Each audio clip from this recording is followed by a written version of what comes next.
Welcome back to This Week. Time now to get the views of our media and political experts, the former chair of the State Democratic Party, Bob Tuke, and syndicated conservative talk show host, Steve Gill. Welcome, guys. Thanks again for your time. Great to see you. Talk a little bit about your event, a really good back and forth on the Convention Center project, a town hall debate that you hosted.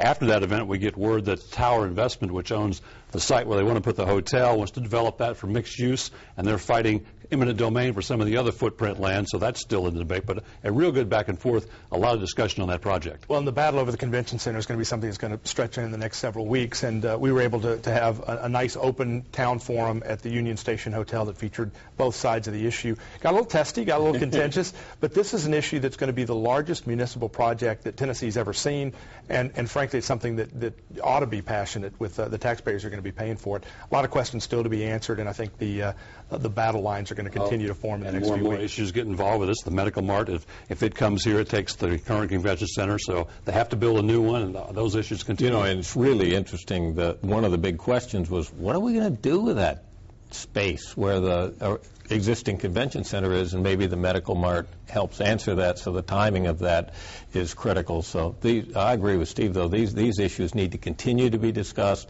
It all needs to be out there. It all needs to be out on the table. The hotel should have been discussed. I think in retrospect, they should have had the hotel in the mix much earlier.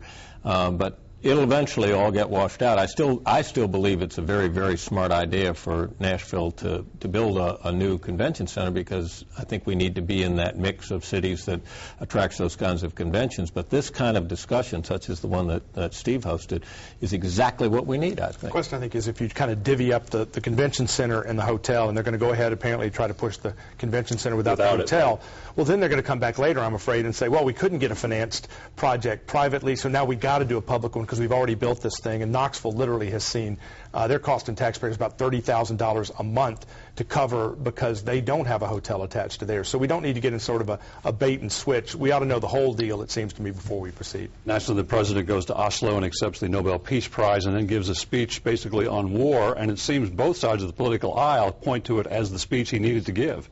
I thought it was a brilliant speech. It was a speech that George Bush could have given without blinking, would have gotten applause from the same people who are applauding this one, except for some of us conservatives. But I think what he said was right. The question is whether or not he'll do what he said, and that's always, I think, the question. I think what's important about Obama's speech are a couple of things. First of all, he has the credibility to give it, because you know where his ultimate intentions lie, and secondly, he is living that talk. It not only was a beautifully delivered speech, and I'm also glad, I might add, that he was gracious about acknowledging that compared to others, his contributions in his words have been slight.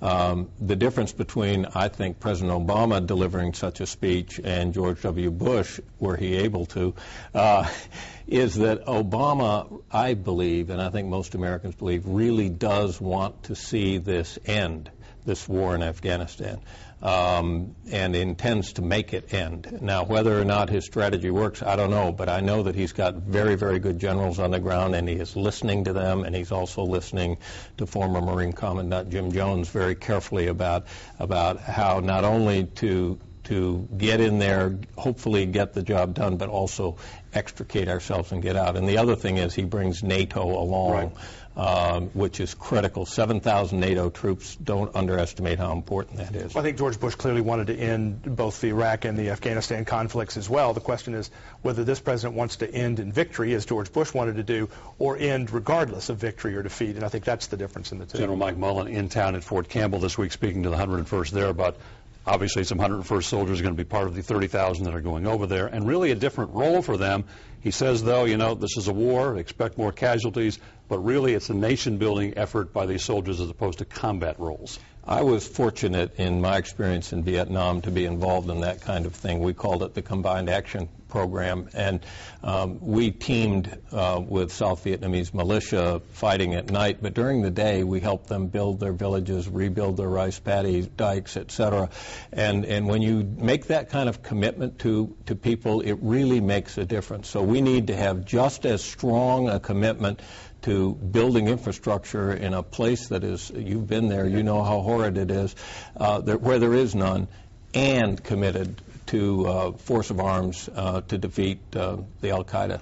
And the other piece is getting the folks in Afghanistan to step up. They've got to step up for their own country, for their own defense, and as Bob mentioned, NATO has to step up. I mean, 7,000 troops is a huge deal, but they ought to be stepping up a lot more than that. This is their role too, and the U.S. shouldn't have to, as the President pointed out in his speech.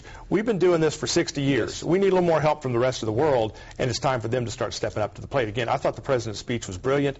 I hope that others will step up. I'm glad to see that the Japanese, by the way, I haven't seen much publicity about it, but they've committed $7 billion in money for infrastructure improvement in Afghanistan, and that's huge because they have constitutional issues with putting their troops into offensive position, but they're putting their money where their otherwise mouth might be. Speaking of infrastructure and jobs, the President this week proposed using some of the federal bailout money as a job stimulus program, money to go to the states to create jobs. Jobs are needed. I guess the discussion is, should this money be used for this aspect? You know, it's interesting. When I was running for the Senate, I was opposed to the initial TARP program because I just thought it was a giveaway to banks, and they did turn it around and change it and make it into an investment in banks that they have now paid back or are beginning to pay back. Turned out to be a good deal. The question is, if you've got this money now, how best do you use it? I think that we're still not there. We need more stimulus.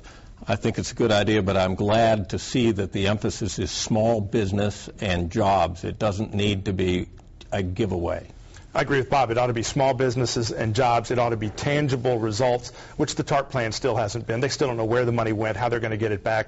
We just had announcements this week that the auto bailout money, we're going to lose 20 or 30 billion more than they thought we were going to, and those were also couched in terms of investments, in terms of loans. And the stimulus plan clearly hasn't worked. $1.2 trillion. It was supposed to stimulate small business, among other things. Hasn't done that. So before we start putting more money into more bad projects, we need to make sure we're adjusting what we're already spending with money we don't have, as Eric Cantor pointed out, that we're having to borrow to spend on these projects. Maybe let's put some of that back in the Treasury rather than borrowing more. Steve Gill, Bob Tuke, appreciate your insight. Stay with us. This Week continues in a moment.